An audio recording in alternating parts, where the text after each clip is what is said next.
Hi, this is Chris Hoy. Thank you for joining me on Create with Chris. I'm excited to share the first in my new booklet series. This versatile design transitions from a card to home decor. It's a fun idea and I think you're going to love creating it. Today I'm painting the autumn booklet and it is packed with interesting and impressive techniques. So grab your brushes and let's get started.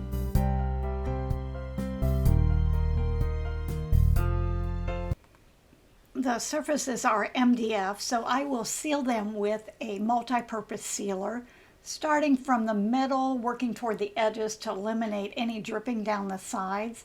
I'm using an 1.5-inch brush that's going to cover it quickly, leave less brush strokes, and smooth out. Super nice because it's such a soft bristle brush. Give it a quick dry, and I'm using a 220 grit sandpaper to lightly sand it. It will leave the surface silky smooth.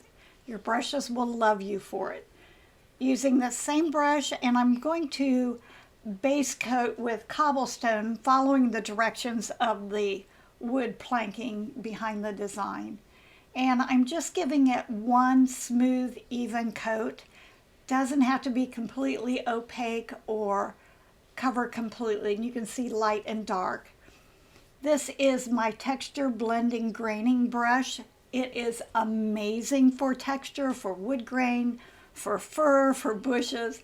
I'm using it damp. The damper or the wetter the brush is, the smoother the texture. So if you have a really dry brush, you'll get those really fine texture lines. If you want more of a solid coverage or a heavier coverage, either dampen the brush or thin the paint out a little bit. I start past the outer edge and pull it across. Never stop and start in the middle. For this application, I just went ahead and misted the surface with my distress sprayer. It makes it a little bit easier. I have more control over the amount of moisture that I'm using, and I just wanted to brighten it up so that it would not be quite such a dark background. With each layer, it adds more texture and creates more interest. So it's kind of fun to build it up. I did about 3 layers. I thought it should have just a touch of color, so I put some spa blue in my texture brush. The surface again is misted with water. Just adding it not across the whole surface, but just in places. Accidentally picked up some almondine, but I kind of liked it, so I didn't wipe it off. Just smoothed it out and left it in there. I want to add a little bit of shading around the outer edge. I'm using a 3/4 inch angle, and I'm putting, it's very, very thin. I'm putting just a very soft float.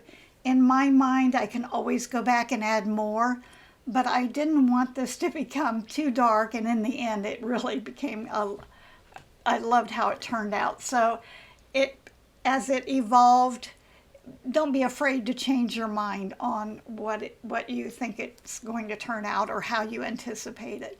I went ahead and shaded around both sides or both pieces. Since they're going to mirror each other inside the booklet, I wanted them to be very consistent. I loaded my Epic script liner with burnt umber to line those cracks between the planks, but after I did it, it wasn't dark enough, so later on I did go back with the raw umber to deepen it. I did not use a straight edge. I thought these should be just a little bit more rustic, and so I just let my brush glide across, and you notice I start on the left and I pull to the right. Instead of starting in the middle and trying to blend it in, I start from the opposite side, flipped it around, and pull it towards the prior line. Blends together perfectly. You don't have to worry about the stop and start lines. You just meld them easily together. It's just a easy way to create that look. And this is not perfection. This is a rustic fence. To add a little more chipped wood and also to brighten it up, I just am picking up a skim of paint on the bottom of my palette knife It's just such a little bit of paint. I pull it out on my palette, and you can see as I slide it across, it creates that beautiful chip paint effect. And it just really is something you can't replicate with a brush. In fact, I like that so well that I thought I would go back with the same technique, just a hint of raw umber on the bottom of my palette knife, and kind of add some more texture around the outer edge. You can't push it away from you, so I do best, and you can find what works best for you, but to pull it towards me works best. I have more control, so it's easier for me to flip it around. Since I'm painting both sides, I did cradle this on a clean paper towel so that the back side wasn't going to get paint on it that I had to clean up later. I thought it needed brightened up just a little bit more, so I'm splattering it with Snow White. Love, love, love the splatter brush. Super good control. I did give it a quick dry, and now I'm adding a little bit of the raw umber. If these splatters become too intense or too strong, just lightly mist it with a distress sprayer. That will diffuse those dots and cause them to meld out, and they become very soft and blurry. You can also take a paper towel and just blot it lightly. And I went back. I like that way it was going, so I thought I would go back and deepen those corners just a little bit more with that raw umber. It kind of frames it in, makes that center area more of a focal point. And I kind of toggled in my mind between doing this and putting a border around the outer edge. But with this farmhouse theme, that seemed to work a little bit better. I have my number 10 Fabulous Fantastic Filbert, and I am base coating the pumpkin with dried clay. This brush is one of my signature brushes. It has a longer bristle on it, so I can start at the top, pull it down, and I can paint that whole entire section without reloading. It's just a fantastic brush. It provides smoother, longer strokes, and in the end it's going to look better. Picked up a little bit of heritage brick on my awesome 1/2 inch angle to deepen the bottom and go up those valleys. I just have a hint of paint on the toe of my brush.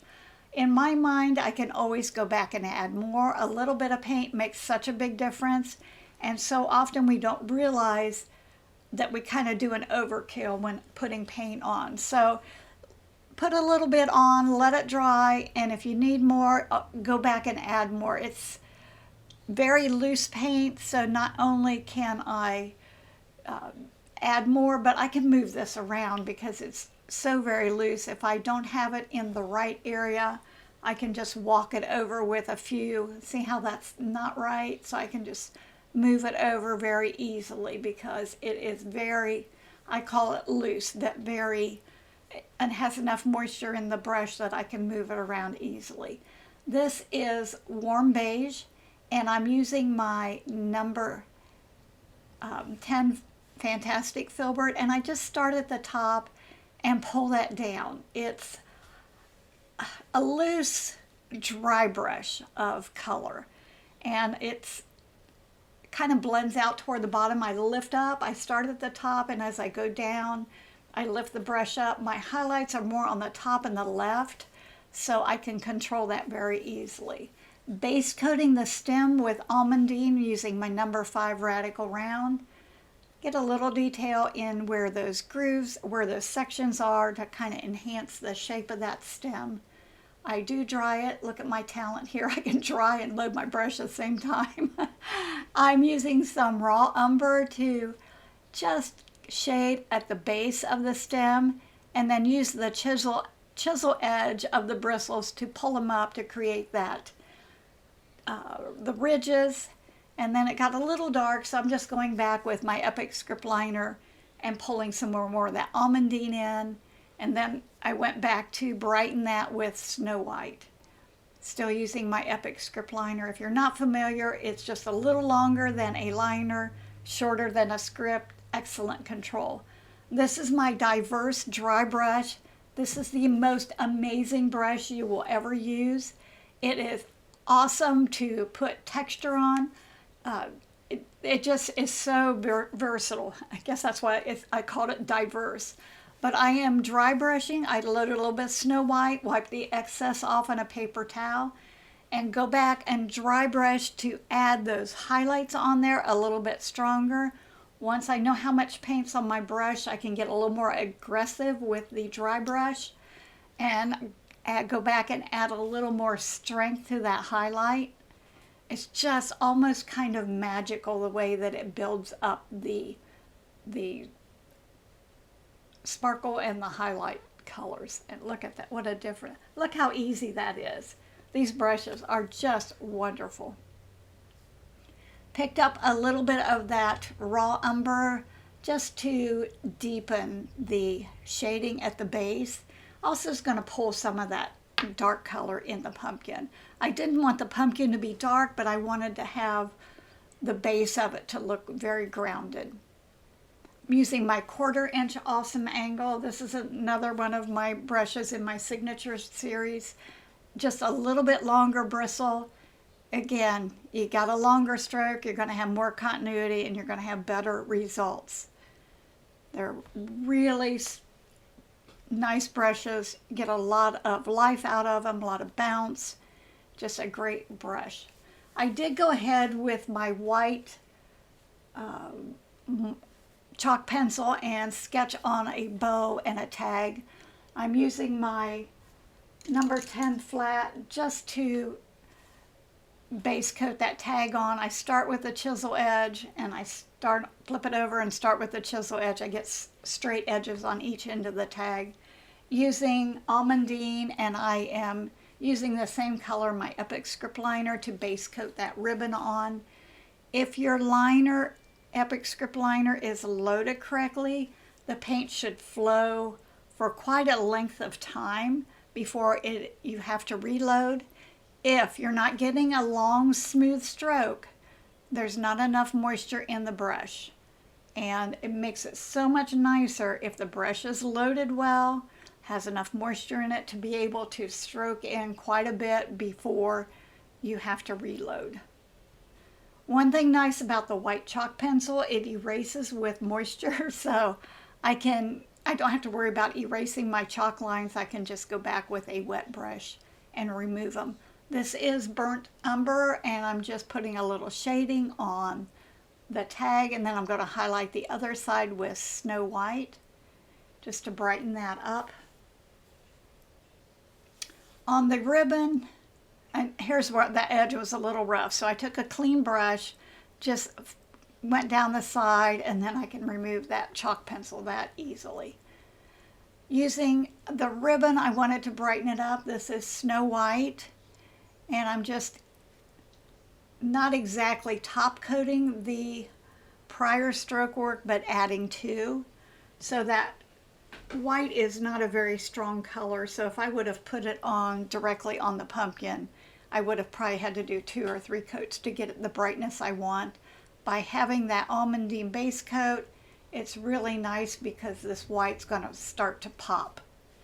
And load that brush correctly. Make sure you have enough moisture on it to get that stroke that you need. Brighten up that tag. Once I start adding the highlights, it starts to become obvious that some of them are not strong enough. So I do go back, kind of work back and forth. When you add the shadowing, oftentimes what that does, it seems like it mutes the highlights. So they need to be brightened up. If the shadows are deeper, then the highlights need to be brighter. They need to balance out. Little bit of that burnt umber just to add a little bit of, I guess I would call it shading on the ribbon. This is really thin so that when I stroke it on, it's not a solid coverage. It's just a hint of that color, and it just adds that depth. See how that tag needed brightened up? When white dries, it just really starts to tone down.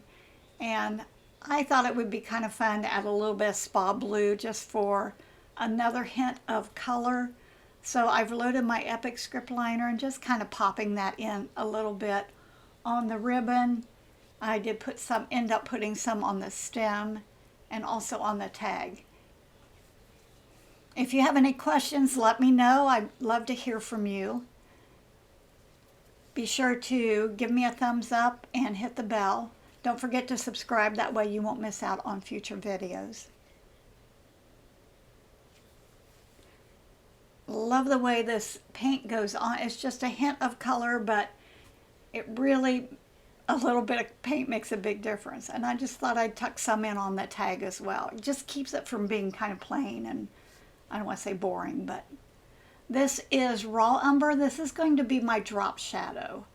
So I am just thinning it down. It has to be, this is a shadow, so it has to be transparent like shadows are.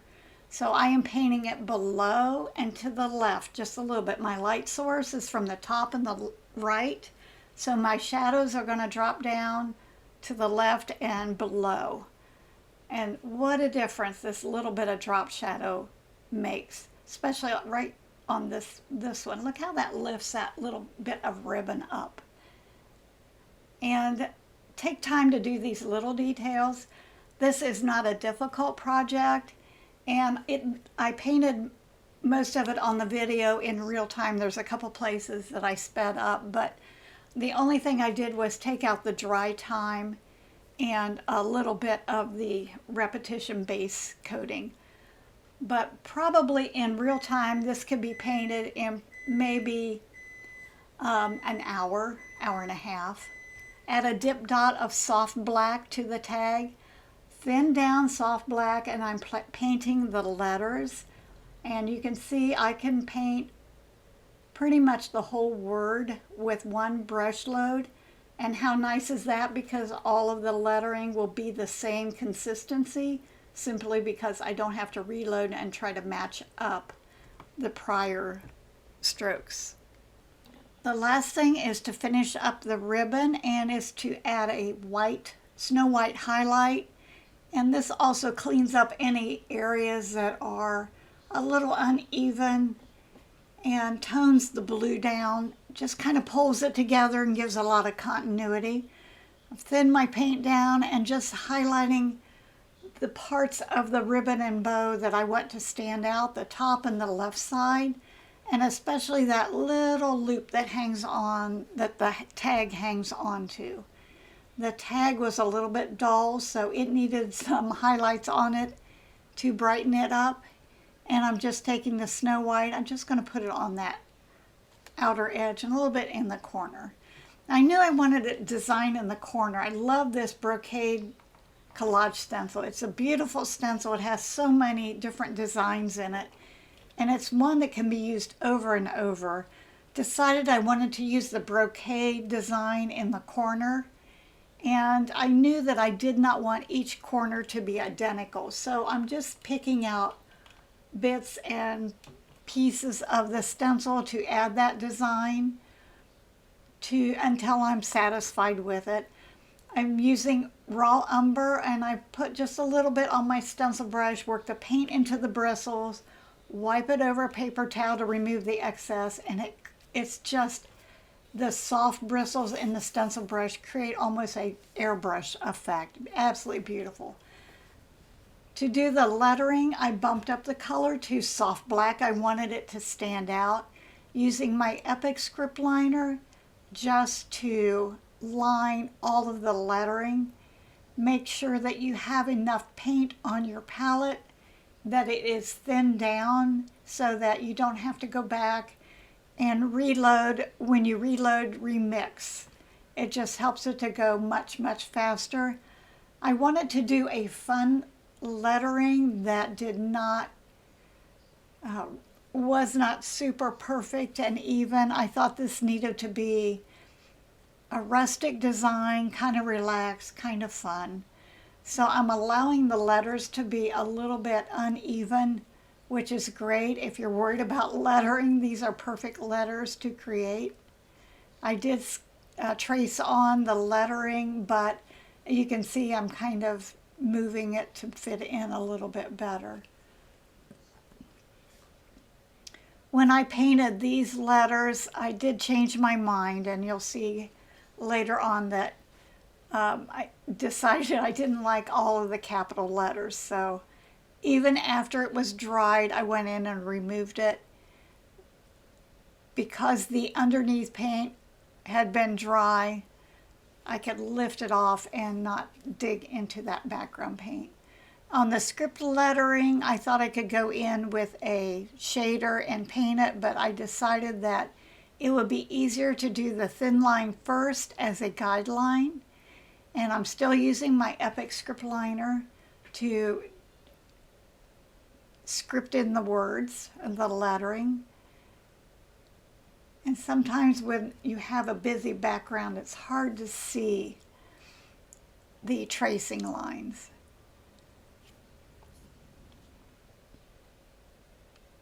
Just make sure that paint flows off of that brush. And that's what's going to create the best lettering. I thought it would be fun to add a little bit of a tag on that end of the S. I did make sure all my letters are connected in the script. I thought it gave a little more variety having the printed letters and then the script letters. I went with my stylus to dip dot the dots on the printed letters. I wanted them to be pretty significant, so I went with the bigger end on the stylus so that they were a little more prominent. And I thought with all the rich background design, they really needed to stand out. The dots should all be pretty much the same size. To achieve that, make sure to dip after every dot. Keep the end of the stylus cleaned off because sometimes when the paint dries a little bit, it'll build up and the dots will get bigger if you've used it for quite a while. Also important to make sure that the puddle of paint is nice and fresh. And that way all the dots will be pretty consistent in size. This is what is so much fun about these little booklets. You can put your own sentiments on it. So if there's something that is particularly endearing to someone that you want to put on, you can create it. If you have a Word program, just create it and download it and trace it on. Or if you see something that you really like, just draw it out and trace it on and paint it. I think there's so many different options with this booklet that it's going to be so much fun. I have a ton of designs already in my mind that I'm anxious to get going on. Now that we have all of the dots on it, I've switched to a number 5 Fabulous Flat, and I'm just going to use the chisel edge almost the same as I always think of it as a calligraphy pen, keeping the nib flat and just turning the angle of the brush, and that way even pressure is going to ensure a nice steady even stroke. And I just want the fat part on parts of the letters. And painting lettering, everybody always kind of dreads painting lettering, but if you break it down into simple strokes and think of it as a stroke here and a stroke there, it doesn't become as intimidating. And after I get the wide parts on the letter, it's kind of a 3-part process. I paint it with a script liner to make sure that I have the lettering in there evenly and nice and straight and exactly where I want it. Then I go in with the flat and fatten it up, and then I go in with my liner again and just add any details. I decided I did not like all capital letters on the give. It just didn't work with the design. It just was kind of busy. So I took those off and I used my Mono Zero eraser. Even though the paint was dry, it comes off very easily. I just dampen the eraser and gently, very gently, just rub it until the paint lifts off and it does not dig into the background. And I did take off a little bit of the line work, but you'll see after I'm finished how that kind of resolves itself. And I put another fresh puddle of paint, adding the dip dots. And you can see I didn't dip and dot, and that one got a little smaller. And yeah, that looks so much better. As I was painting the thanks, I noticed I did not care for that at all. So now back to the thanks, or to the drop shadowing. After I've added that all on, I like to add a drop shadow to the left and below. It just helps to lift the letters off, and I'm using a very thin raw umber, and it just takes a little bit of time to get that consistency just correct. And I have a big enough puddle of mixed paint. It's very transparent. This is a shadow, so it's very transparent. Once I get the paint on there, I can just line it to the left and below, and it will lift those letters off. It adds that extra element of wow factor that just makes it look just a little bit more impressive. Once that paint is exactly the right consistency, I take my number 2 radical round. And if you're not familiar with my radical rounds, they're great little brushes. It's like a round on steroids. It has a nice little point. It's got a little fat belly, so it can hold more paint. It runs a further distance. You can get fine line work out of it, compress it flat, and get a wider stroke. I love brushes that offer more versatility. And that way, at the end of the day, I'm not cleaning 50 different brushes. I have a few that are just my favorites, and I can just, when I'm finished, I have a handful of brushes to clean. And you can see how that's starting to give dimension to this lettering. Just that little bit of a drop shadow. I'm not being exact with it, just enough to give that dimension. What a difference that makes, and that brings that all together. Now on this one I did bump up the speed because it's just the same as the other lettering I just did, so this just kind of goes through it rather quickly. But again, if you think about all the different sentiments that can be added, it can be personalized with a name, a date. You could make a wedding gift, first Christmas, one for every season. And I also thought on the pumpkin, it could be velcroed on, and it could be changed out. So if you wanted to change, make one general booklet and then just change the little embellishments, that would be super easy as well. I just think there's so many options with this. It's such a great idea. I'm using my script liner here to straighten up those wide parts of the lettering and just to sharpen up and clean up. I am not the best at creating lettering, but if I kind of fuss with it a little bit, it looks pretty good. So if you're not good at lettering, that's okay, because we have the tools to clean it up and make it look good.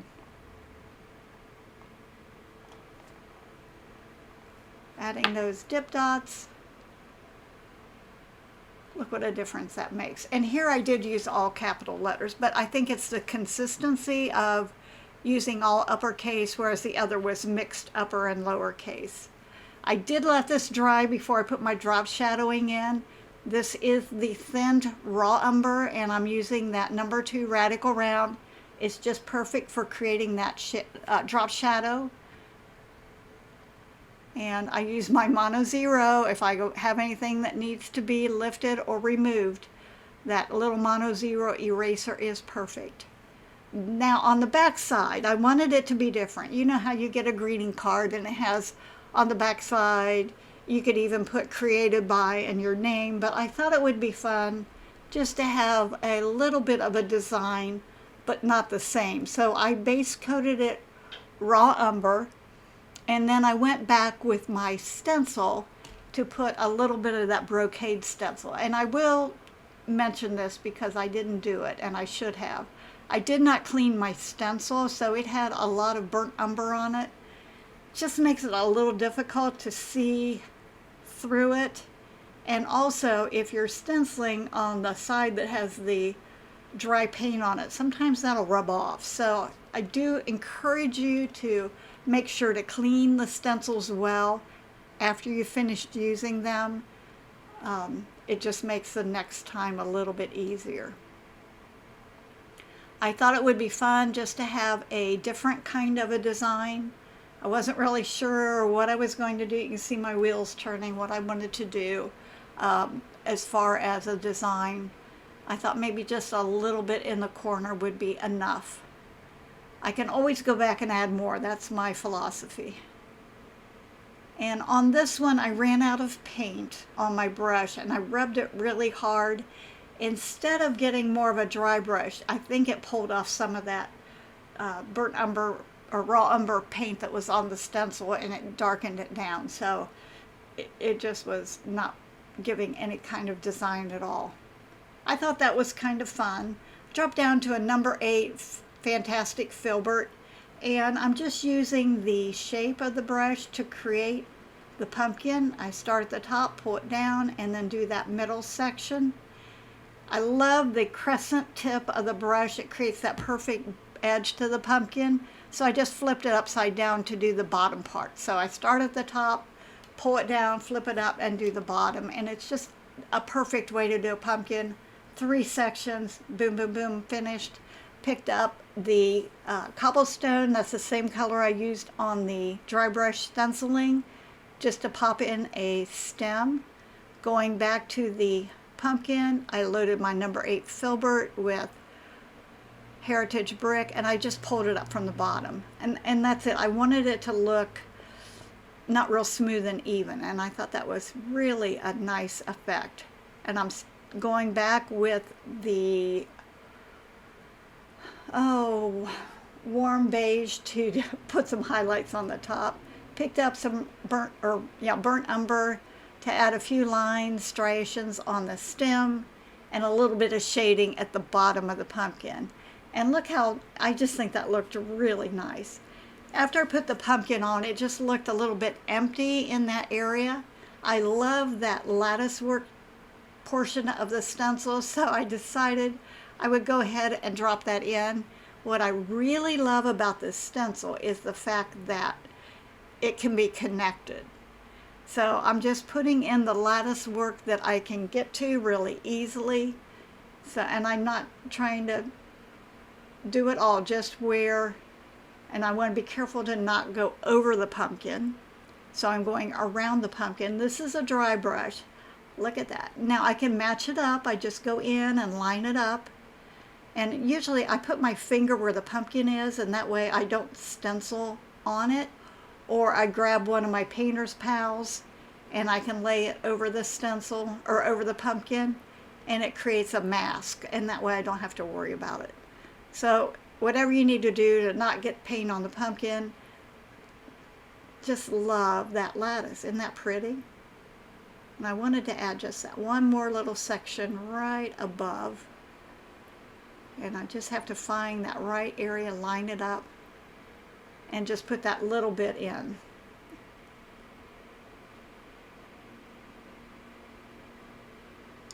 Isn't this a pretty stencil? I just think it looks great.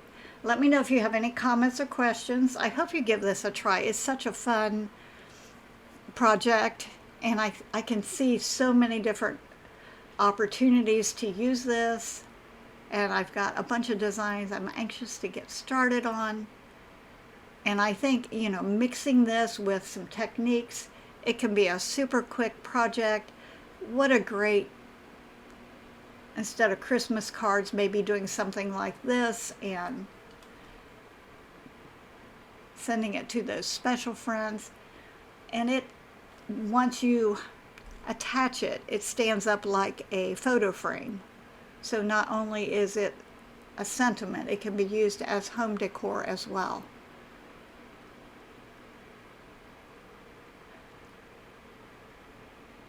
Now, if I would have cleaned my stencil, I could see that very easily. So sometimes it's just easier to go ahead and clean the stencil instead of trying to be stubborn about doing it later.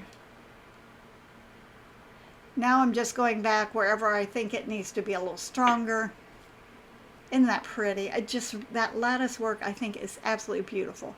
I thought it was a little bit too strong, so I'm taking that 220 grit sandpaper, very lightly buffing it. Looks like I'm taking a lot off, but once it's varnished, that all disappears and it looks fantastic.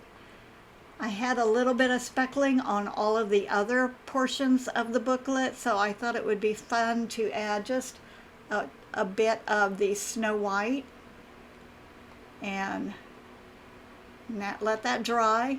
I'm not good at gluing, so I just use my palette knife to spread the glue on. Again, if you wanted to just use Velcro to attach this, you could use, I love Aleene's Tacky Glue, you could use Velcro and then you could switch it out. I used a jute, I think it's 2-ply jute twine. If the hole gets paint in it, it might be a little difficult to get the jute through. I have, you can see on the right hand side, a little, they're called hand drills, and I can kind of stick that in the hole and it takes any excess paint out or dripping out. And it works best, I found out, if you put the jute through the top hole and the bottom hole before you tie it. So I'll cut another piece, go ahead and insert that. If you have a hard time, you can also put a piece of tape over the end of the twine and kind of wrap it really tight and go through the hole. You can use baker's twine, different kind of decorative, a thin decorative ribbon. There's a lot of different choices. Hemp cording. And I laid it on the paper towel because I didn't want to scooch it on my tabletop and pick up any paint residue. So I tied the bottom and the top kind of at the same time, and that way I know they're going to be, the same tension on it. So there's my little booklet. This is the front cover, and open it up, and there's the inside, and close it up, and there's the back side. I think this is just such a fun project. It makes a beautiful home decor, and what a thoughtful sentiment to send to someone. I did varnish all the pieces with ultramatte varnish before assembling. Everything I used is listed in the links below. I do have a free pattern with complete instructions and line drawing. Check the links below. If you're enjoying this video, please hit the bell, like and subscribe. That way you won't miss out on future videos. I would love to hear from you, so let me know if you have any comments or questions. I hope you learned a few new tips, tricks, and techniques to make your painting life a little more fun and a lot easier. Thank you again for joining me, and I look forward to our next painting adventure together. And remember, a little bit of paint makes a big difference.